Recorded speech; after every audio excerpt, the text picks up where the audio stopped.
싶은 거예요. 하지만 꾹 참았습니다.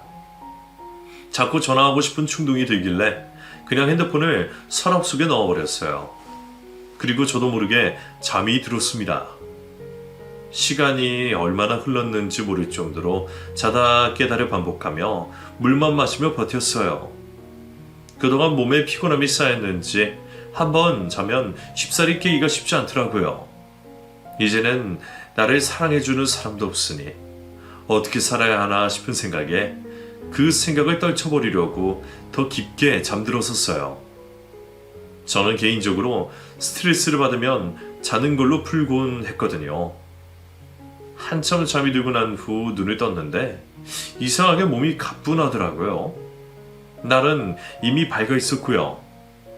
속이 쓰렸는데 잠을 자고 나니까 속도 괜찮아졌더라고요.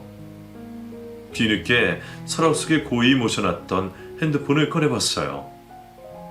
그런데 부재중 전화가 어마어마하게 와 있는 거예요. 그리고 문자는 물론 메시지 알람까지 가득 쌓여 있었어요. 하나하나 확인해 보는데 일단 친구들이 걱정을 하고 있더라고요. 제가 아빠 산소를 갈 계획이었다고 알고 있는 친구들이 죄다 저에게 괜찮냐고 묻는 거예요. 그리고 보내준 기사를 클릭하자 아빠 산소로 향하는 고속도로에서 큰 사고가 났다는 내용이 있었어요. 때마침 친구에게서 전화가 왔더라고요. 여보세요? 너 왜 전화를 안 받아? 진짜 무슨 일 난 줄 알았잖아. 아무 일 없어. 그냥 술 먹고 잠들었어. 아버님 산소 갔다 온다고 하지 않았어? 안 갔어. 그냥 일이 좀 있어서. 다행이다. 안 그래도 뉴스를 봤는데 너가 산소 갈 때 늘 다니던 도로 있지? 거기서 삼성주도 내 차량 화재까지 났다고 하길래 사진 보니까 네 남자친구가 타는 차랑 비슷해 보이는 거야. 네 남친도 SUV 타고 다니잖아? 혹시나 너가 거기 있었나 싶어서 걱정돼서 전화해봤는데 네가 받지도 않아서 진짜 걱정했어. 괜찮은 거 맞지? 나는 괜찮아. 거기 가지도 않았는데 뭘. 에이, 다른 애들한테도 네 안부 전해줘. 다들 걱정하더라. 순간적으로 소름이 돋더라고요. 저희 아빠가 제 꿈에 나와서 제발 그곳에 오지 말라고 소리치던 모습이 생각나는 거예요. 어쩌면 아빠가 저를 살리기 위해 꿈에서 그토록 비명을 지르지 않았나 싶어 한동안 기분이 오싹했습니다. 만약 제가 예정대로 아빠 산소에 갔었더라면 그 사고의 주인공이 제가 되었을 수도 있잖아요. 부재중 전화가 온 걸 쭉 살펴보는데 그 중에 모르는 번호가 눈에 띄더라고요. 제가 자는 동안 밤새도록 쉴 새 없이 핸드폰이 울렸는데 저는 눈치도 채지 못한 채로 잠을 자고 있었던 거예요. 바로 그때였어요. 부재중 전화로 찍혀 있었던 번호로 다시 연락이 온 거예요. 받을까 말까 하다가 결국 받았습니다. 여보세요? 안녕하십니까? 혹시 김정현 씨 되십니까? 네, 제가 김정현인데요. 누구시죠? 여기 경찰서인데요. 혹시 이상철 씨 아십니까? 네, 아는데요. 왜 그러시죠? 마지막으로 같이 있었던 시간이 어떻게 되시죠? 최근에 같이 있다가 싸운 이후로 연락도 하지 않았는데 무슨 일 때문에 그러세요? 참고인 조사가 필요해서 한번 오셔야겠는데요. 자세한 말씀은 만나서 드리겠습니다. 형사과에서 갑자기 저에게 전화를 건 거예요. 그것도 대뜸 예비 남편의 이름을 대면서 참고인 조사를 받으러 오라고 하더라고요. 대체 이게 무슨 일인가 싶어 당황스럽더라고요. 인생 처음으로 형사과에 찾아가는 거라서 긴장이 되는 거예요. 마음을 진정시키고 겨우 그곳에 도착했더니 푸근한 인상의 형사 한 분이 저를 맞이해 주셨습니다. 일단 여기 앉으십시오. 그 사람이 무슨 잘못이라도 저질렀나요? 몇 가지 조사할 게 있어서 오시라고 했습니다. 혹시 이상철 씨와는 어떤 관계시죠? 결혼을 약속했던 사이예요. 지금은 싸워서 파혼하기로 했지만요. 파혼하기로 한 게 언제죠? 혹시 땡월땡이를 만나요? 네, 맞아요. 그냥 헤어지고 연락도 하지 않은 상태예요. 그런데 무슨 일이신데요? 이상철 씨 살인 미수 혐의로 저희가 조사 중에 있습니다. 네? 살인 미수요? 일부러 교통사고로 낸 혐의를 받고 있어요. 동승자는 애인으로 밝혀졌고요. 애인이라뇨. 형사부는 잠시 망설이시더니 저에게 경악할 소식을 하나 둘씩 알려주셨습니다. 교통사고가 났는데 그 현장에서 수첩 하나가 발견됐어요. 수첩에는 도로 지도가 세세하게 그려져 있더군요. 이 장에서 차량 안에 있는 태블릿을 조사해봤더니 그 안에 여성분들에 대한 특징과 재산, 사망 보험금 액수까지 세세하게 적혀 있었고요. 그놈이 기록을 해놓는 습관을 가진 덕분에 우리도 그걸로 조사를 할 수 있게 됐어요. 어쩌면 많은 놈이었죠. 태블릿 안에 김정현 씨에 대한 내용도 들어있어서 연락을 드린 겁니다. 그리고 태블릿 안에 검색 기록도 있었는데 검색 기록이 뭐였는데요? 브레이크 사고 사망보험, 급발진 사고보험, 교통사고 운전자 책임, 보조석 사망시 책임 뭐 이런 것들을 검색했더라고요. 그 외에 검색 기록을 지운 흔적도 발견했어요. 치밀하게 준비를 하고 있었던 거죠. 아무튼 그날 하마터면 김정현 씨가 큰일 날 뻔했습니다. 그럼 그 교통사고가 그 사람이 낸 거란 말이에요? 그것도 일부러요? 옆에는 애인이 있었다고요? 네.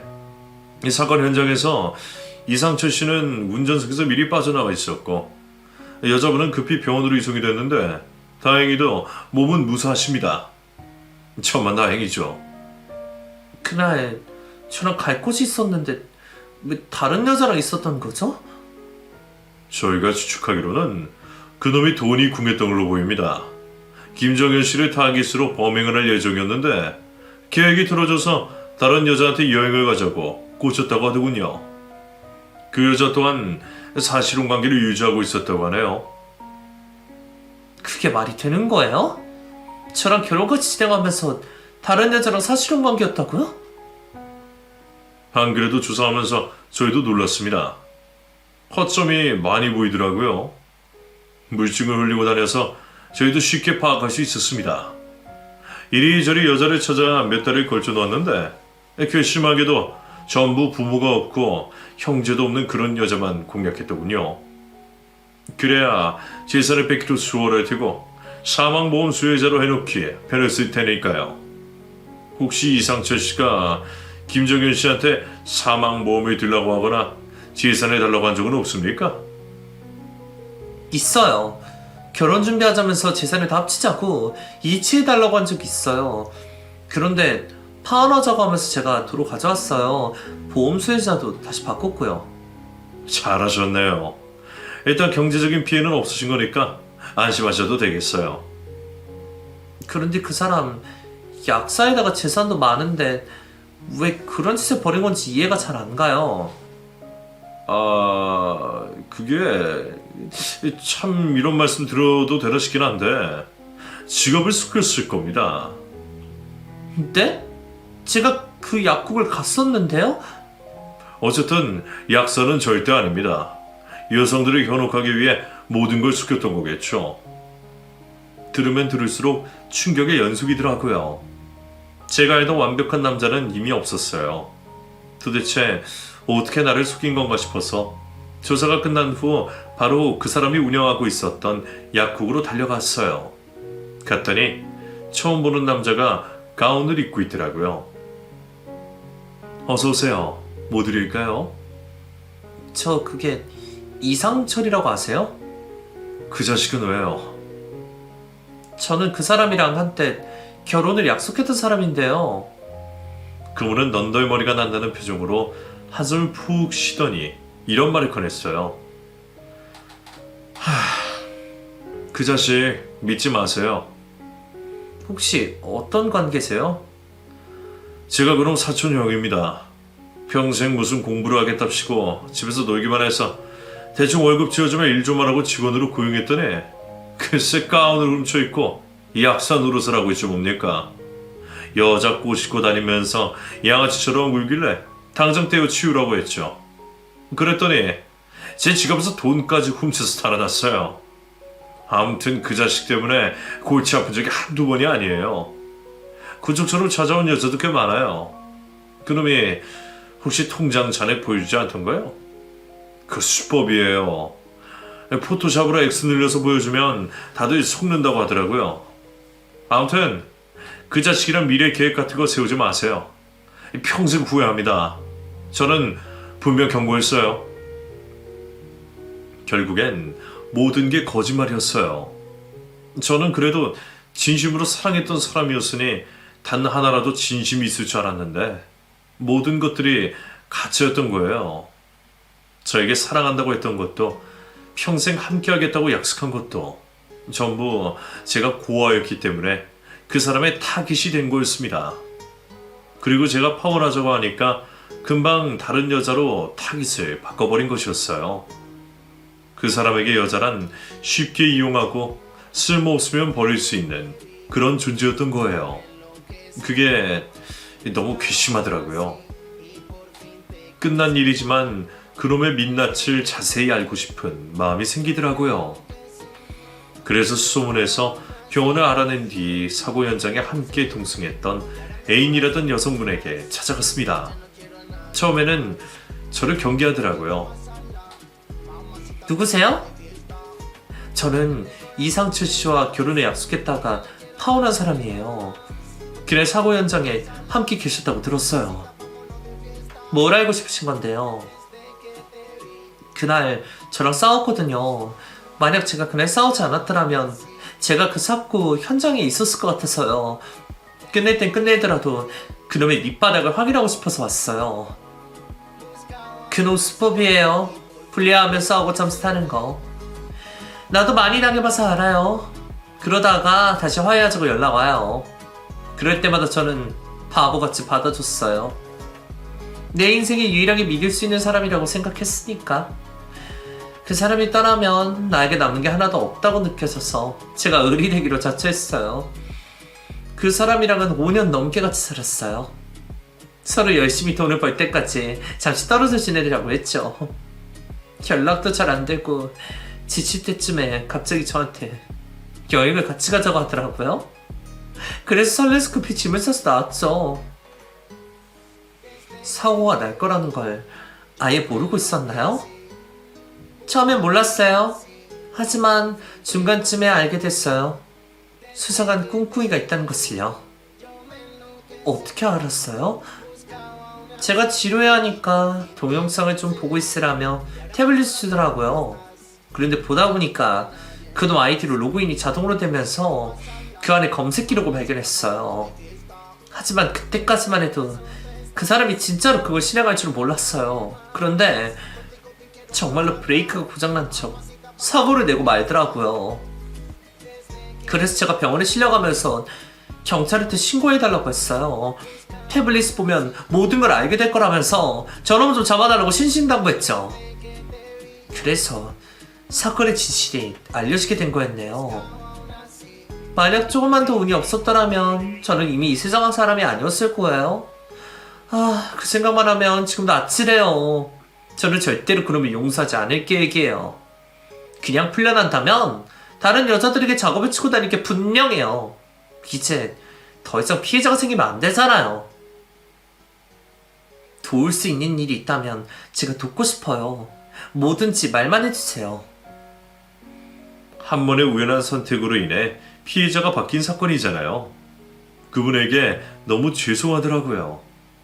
가해자는 따로 있는데 왜 우리는 서로의 존재를 미안하게 생각해야 하는지 조차 이해가 잘 가지 않았지만 아무튼 같은 처지의 사람으로서 공감대가 생기더라고요. 그분과 이야기를 나누면서 마음이 깔끔하게 정리되었어요. 그리고 그 후로 저는 홀로 아빠가 계신 산소에 가서 인사를 드렸습니다. 그날 아빠가 제 꿈에 나타나지 않았더라면 저는 지금쯤 이 세상 사람이 아니었을 거예요.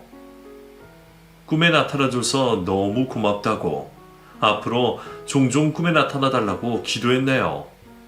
생각해보면 저는 늘 아빠의 울타리 안에서 살았던 것 같아요. 비록 제 곁에 존재하진 않지만 정신적으로 든든한 버팀목이 되어주고 계시거든요. 그때부터는 이상하게 외롭다는 생각이 들지 않더라고요. 든든한 내 편이 생긴 것 같은 기분이었어요. 얼마 후 모르는 번호로 전화가 걸려와서 받았더니 익숙한 목소리가 들리더라고요. 자기야, 나야. 지금 길게 통화 못하니까 결론만 빨리 얘기할게.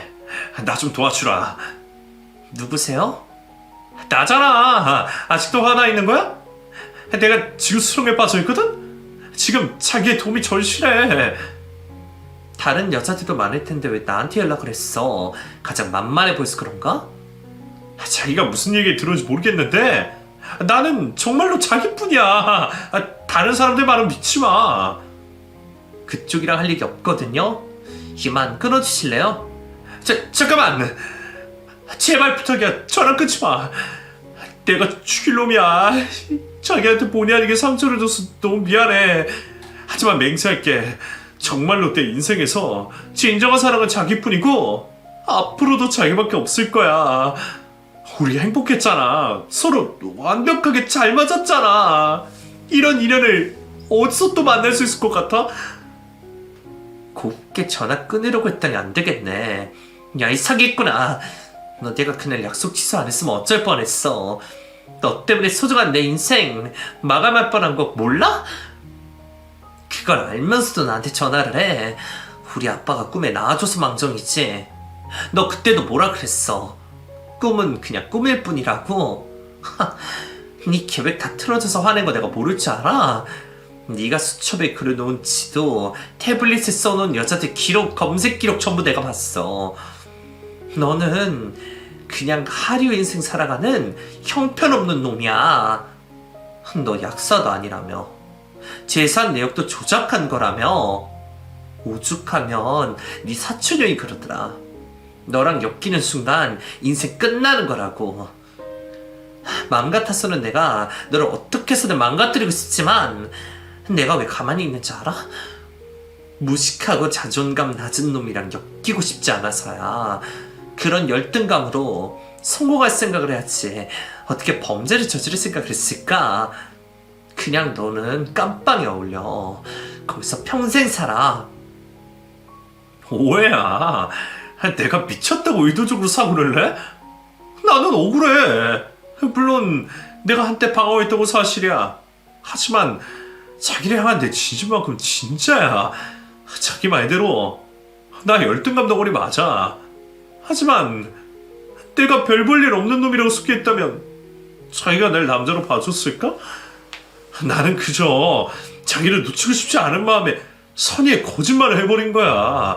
내가 오죽하면 그랬겠어. 물론 나는 약사보다 훨씬 많은 돈을 벌 자신이 있어. 그건 나중에 꼭 증명하려고 했다고. 자기도 솔직히 내 겉모습에 호감을 느낀다는 거잖아. 그건 어쩔 수 없었던 거야.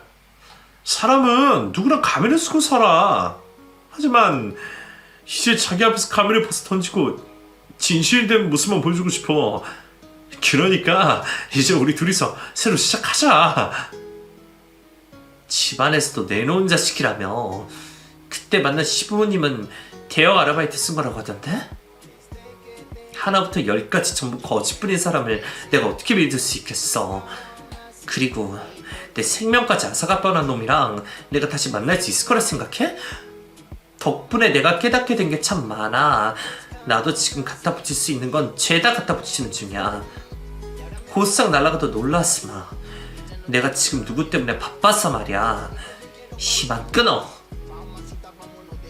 가장 마음이 약해졌을 때 다가오는 사람을 경계하라는 말이 있잖아요. 제가 가장 외롭고 지쳤을 때 다가온 사람이 그 자식이었어요. 누구보다 내 마음을 잘 알아주는 사람이라는 생각에 덥석 미끼를 물어버린 것이죠. 그래도 미끼로부터 탈출할 수 있음에 감사합니다. 만약 조금만 늦었더라면 제 인생이 완전히 망가졌을 거예요. 겉으로는 능력이 있고 좋은 사람처럼 보였지만 사실은 여자를 무시하며 우월감을 느끼는 데에 쾌감을 느끼는 그저 한심한 놈일 뿐이었어요. 아마 본인의 작전이 완벽하다고 생각했을 거예요. 멍청하게 짝이 없는 초라한 계획이라는 걸 모른 척 말이죠. 사실 그 일이 있고 나서 저는 회사를 관두고 한동안 쉴 수밖에 없었어요. 충격이 컸기 때문에 한동안 일상생활이 불가능하더라고요. 그러다가 친구의 한마디에 저는 다시 일어날 수 있었습니다. 뭐가 걱정이야. 아버님이 너를 완벽하게 지켜주고 계시는데. 맞아요. 저에게는 든든한 지원군이 있잖아요.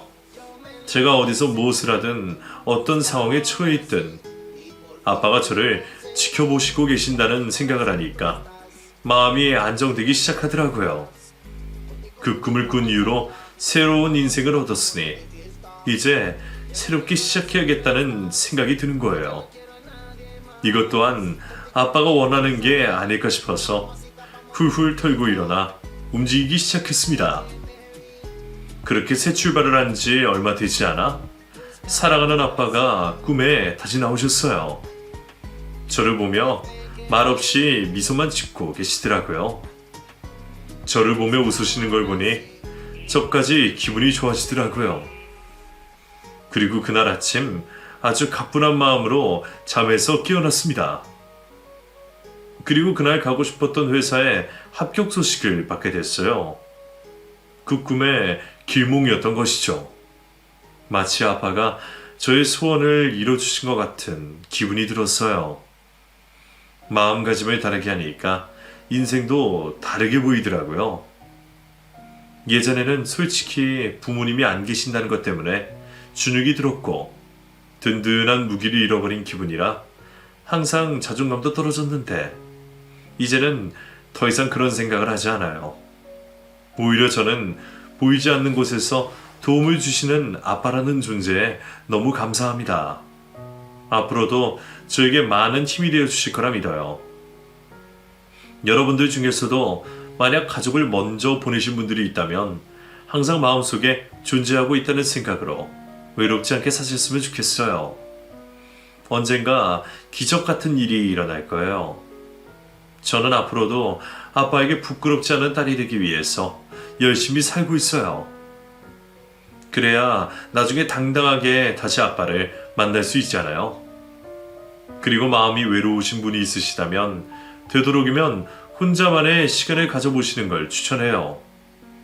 그리고 마음이 건강할 때 좋은 사람을 만날 수 있다는 것을 꼭 명심하셨으면 좋겠어요. 일단 내가 심적으로 육체적으로 건강해야 좋은 기운이 생기는 것 같아요. 제가 경험해봐서 알잖아요. 부디 저와 같은 상황을 여러분들 중에 경험하시는 분이 없길 바라면서 사연을 쓰게 되었네요. 구구절절 쓰다 보니 어느새 끝을 향해 달려왔네요. 제 사연이 부디 누군가에게 유익했으면 하는 바람이에요.